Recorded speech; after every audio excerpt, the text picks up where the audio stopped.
Bonjour. Les bâtiments passifs sont à la mode et ce qualificatif est souvent utilisé de manière erronée, alors qu'il a été élaboré de manière très précise. En effet, nous allons voir ensemble que c'est une démarche scientifique qui en est à l'origine.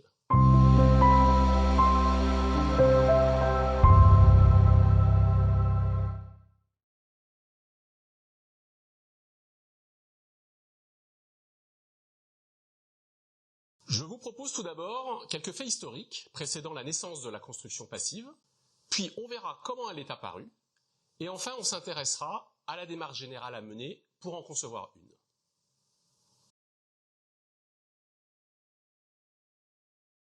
De tout temps, l'habitat s'est adapté aux caractéristiques locales. Tout d'abord climatiques, l'ensoleillement, le froid, les régimes de pluie et de vent, mais aussi les ressources locales en matériaux, comme les forêts, les carrières de pierre, le sable, la terre argileuse, l'ardoise, etc., etc. L'histoire regorge d'expériences réussies pour réaliser des habitats très économes en énergie, notamment dans les endroits très limités en ressources. Par exemple, les maisons traditionnelles d'Islande, un pays très froid et sans forêt, dont l'unique combustible est la tourbe, qui est peu calorifique, ou alors les navires d'exploration du Grand Nord, qui partaient pour plusieurs années affronter la banquise sans possibilité de se ravitailler en bois de chauffage. En France, l'habitat vernaculaire montre par sa diversité régionale l'adaptation ancestrale aux conditions locales. Mais la France a subi de profondes mutations au XXe siècle. Tout d'abord, deux guerres, provoquant de nombreuses destructions, et notamment de villes. Mais aussi une forte hausse de la population suite au baby-boom, à la décolonisation qui a suivi, et à l'émigration stimulée par un grand besoin de main-d'œuvre. À cela, on ajoute une concentration dans les villes et une demande de confort calquée sur le mode de vie américain.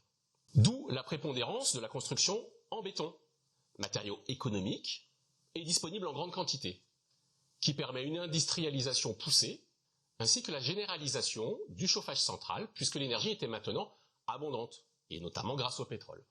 Après les grands ensembles comme nos cités, ces techniques ont été appliquées à l'habitat individuel pour classe moyenne, le fameux pavillon de banlieue. Donc depuis les années 50, l'accès à une énergie à bas prix, ainsi que le besoin de construire en grande quantité, vite et pas cher, ont rapidement fait oublier le bon sens des anciens, présents dans la construction traditionnelle. C'est dans les années 70 que les mouvements hippies et écologistes ont fait germer l'idée d'un retour à un habitat plus naturel, redécouvrant ainsi les matériaux traditionnels et les savoirs anciens, ou alors cherchant tout simplement à accroître les performances des matériaux modernes comme le béton et le métal.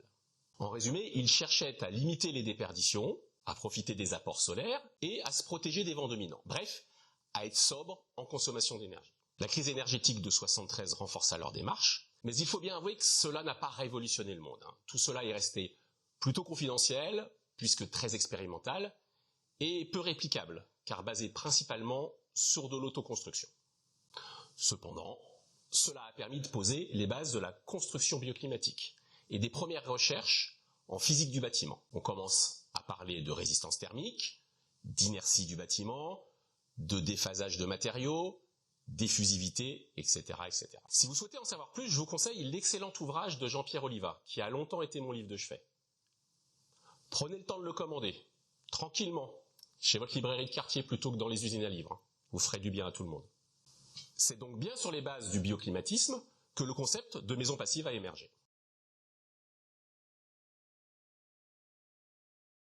Dans les années 80, un groupe de scientifiques allemands a commencé à jeter les bases d'une nouvelle approche de la construction en essayant de répondre à la question suivante.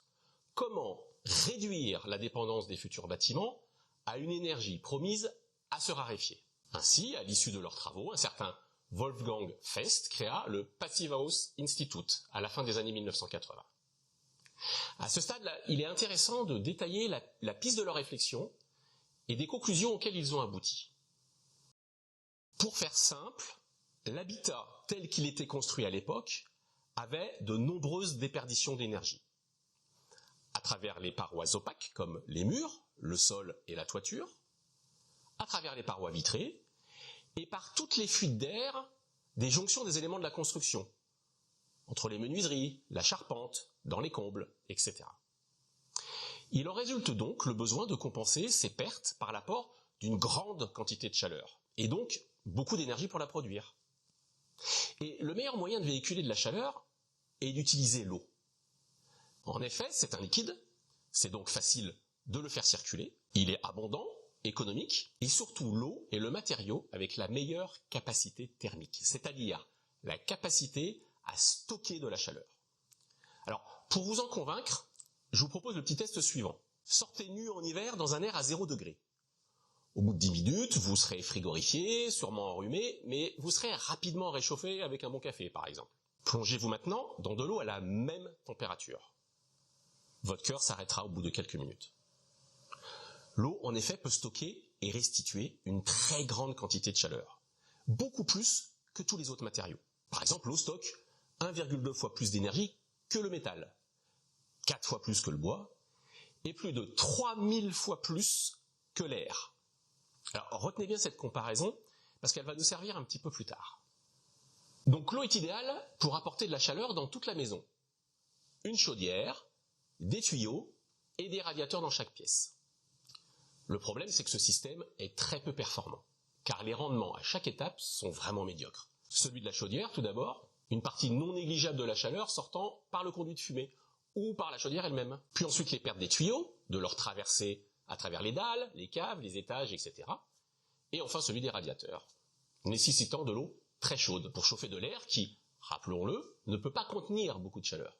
On se retrouve donc dans des habitats avec des parois fortement déperditives, donc froides, et des radiateurs très chauds, le tout apportant un contraste de température très inconfortable, ce qui oblige d'ailleurs à chauffer encore plus pour compenser ce désagrément. Nos chercheurs sont donc partis du principe qu'il fallait supprimer cette machinerie si peu performante. Pour commencer, ils ont cherché à réduire toutes les déperditions, celles des parois, des vitrages et des fuites d'air. Alors pour les parois opaques, c'était relativement simple. Il suffisait de renforcer l'isolation en les épaississant. Pour les menuiseries, c'était plus technique, mais le développement de nouveaux vitrages performants, notamment le double mais surtout le triple vitrage, a permis de résoudre assez facilement le problème. Et enfin, pour les fuites d'air, il a fallu mettre au point des nouvelles méthodes d'étanchéité à l'air, pour qu'elles soient suffisamment performantes, et notamment avec l'apparition des premiers films par vapeur. Le résultat a été une maison parfaitement isolée et étanche à l'air, puisque dépourvue de toute fuite. Et c'est là que le premier problème est apparu. En fait, le manque d'étanchéité à l'air de la construction traditionnelle avait quand même une qualité, celle de permettre le renouvellement régulier de l'air de la maison par toutes ces fuites, et donc d'évacuer l'humidité et éviter ainsi tout risque de moisissure. Une maison moyennement étanche peut renouveler jusqu'à 2 fois son volume d'air par heure, ce qui est plus du triple des préconisations actuelles. La ventilation naturelle a donc dû être remplacée par une ventilation mécanique, afin d'assurer le minimum hygiénique du renouvellement de l'air. Et là, on voit arriver le deuxième problème. Évacuer de l'air chaud, vicié, pour le remplacer par de l'air froid venant de l'extérieur, c'est évidemment de nouvelles déperditions thermiques. Heureusement, est apparue une nouvelle génération de ventilation, les ventilations double flux. Celle-ci permet de réchauffer l'air froid entrant avec l'air chaud sortant, et ainsi de récupérer une grande partie des calories contenues dans l'air vicié.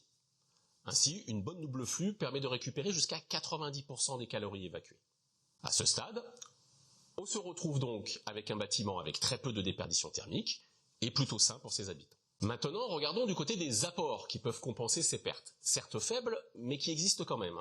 Premièrement, la conception bioclimatique, c'est-à-dire utilisant les apports solaires passifs représentant le principal apport de calories. Mettre en place de grandes baies vitrées au sud et le tour est joué. Ensuite, les habitants produisent eux-mêmes une quantité appréciable de chaleur. On estime qu'un adulte, par exemple, produit autant qu'une ampoule de 80 watts. Et enfin, il reste les apports annexes, comme ceux produits par les équipements électriques ou par la cuisine. Quand un client me demande « Mais si j'ai froid un jour dans ma maison passive, qu'est-ce que je fais ?»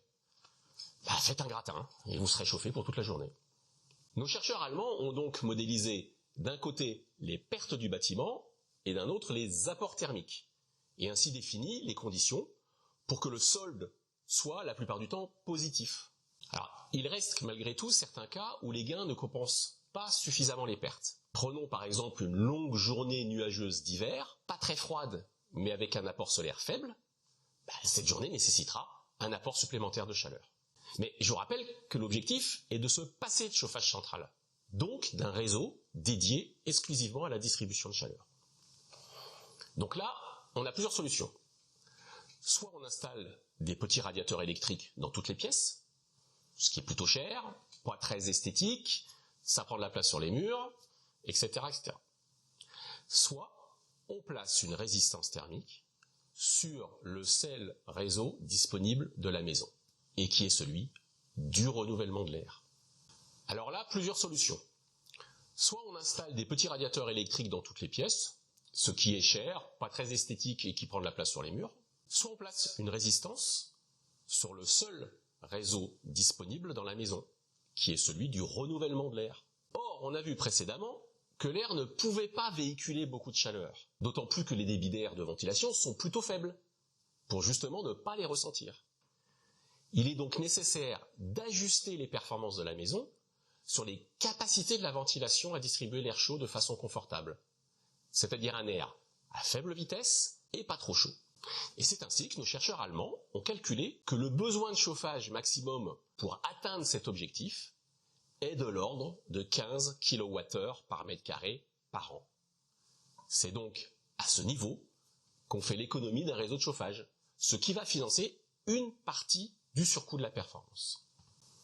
Alors, ce qui est intéressant de constater, c'est que l'objectif d'une maison passive de ne consommer que 15 kWh par mètre carré par an est bien issu d'un calcul scientifique. Ce n'est pas une convention ou un objectif fixé arbitrairement ou négocié par tous les acteurs de la construction. C'est bien le seul moyen d'atteindre cet objectif réel de ne pas avoir de système actif d'apport de chaleur. Et c'est ça, la définition d'une maison passive.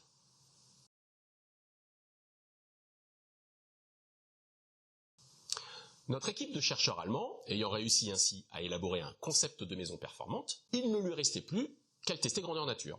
C'est ce qui fut fait à Darmstadt en 1990 par un premier bâtiment collectif pour 4 familles, conçu, calculé et réalisé selon les principes que nous venons de voir. Ils ont ainsi pu expérimenter leur théorie, voir les contraintes de la construction et mesurer les performances réelles de leur bâtiment, vérifiant ainsi la validité du concept. Alors ces logements existent toujours, bien évidemment, et ils sont toujours aussi performants. La dernière campagne de mesure montre les mêmes résultats qu'il y a une trentaine d'années. Le PHI a complété ces principes en recherchant et certifiant un ensemble de composants de construction conformes à la performance attendue pour une maison passive. Par exemple des menuiseries, ou des chauffe-eau solaires, ou des ventilations double flux. Puis ensuite, il a mis au point un logiciel de calcul rigoureux, permettant d'avoir un calcul théorique au plus près de la réalité. Ce logiciel s'appelle le PHPP, Passive House Planning Package, et il est reconnu aujourd'hui comme un des meilleurs moteurs de calcul thermique. Enfin, ils ont mis au point une démarche qualité, permettant de certifier les bâtiments selon ces principes. Une fois que tout cela était prêt, il ne restait plus qu'à le diffuser, afin de faire rayonner ces principes. Donc le PHI a mis au point des sessions de formation pour certifier les architectes et les bureaux d'études à la conception et au calcul des bâtiments passifs, puis il s'est ensuite développé à l'international. Alors dans les pays limitrophes pour commencer, l'Autriche, la Suisse et la France, rapidement aussi aux États-Unis, et enfin l'Asie. En effet, il faut bien noter que cette méthode fonctionne partout, quel que soit le climat ou la zone géographique. On trouve des maisons passives aussi bien en Norvège qu'au Brésil, qu'aux Émirats arabes unis, en Australie, à Taïwan, etc., etc. Le principe reste le même. Pas de système actif de chauffage ou de refroidissement. On dispose ainsi d'une véritable boîte à outils qui assure d'aboutir au résultat. Des principes de conception, un logiciel de calcul rigoureux, des composants certifiés et une démarche qualité pour mener le tout. En conclusion, un bâtiment passif n'est pas un concept marketing ou un label approximatif et complaisant. S'engager dans la construction d'une maison passive, c'est s'engager dans une démarche complète et rigoureuse pour être certain d'atteindre l'objectif. Merci d'avoir eu la patience de m'écouter jusqu'au bout et n'hésitez pas à regarder les autres vidéos si vous souhaitez plus de détails.